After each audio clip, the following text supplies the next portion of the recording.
Her i køkkenet der er plissé-døren utrolig velegnet. Døren er udadgående, og det gør, at plissé-gardinen kan sidde inde i lysningen. Det første vi skal have gjort, det er, at vi skal have målt døren op. Breddemål vi skal bruge er stram bredde her, 78,5, og højden er 2,4,5. Det første vi starter med, det er at montere topprofilen.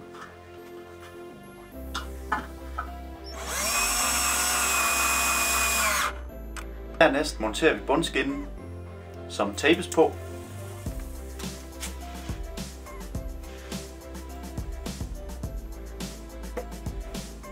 Og bemærk, bundlisten kun er 3 mm i højden. Det næste der skal gøres, det er at vi sætter plissé-døren i. Plastikken er tapen på klikbeslagene. Så er plissé-døren monteret, og så kan vi hænge vores gardiner op igen. Plissé-døren fås i 10 forskellige ralfarver til kassetten og 2 forskellige plissé-farver, enten grå eller sort.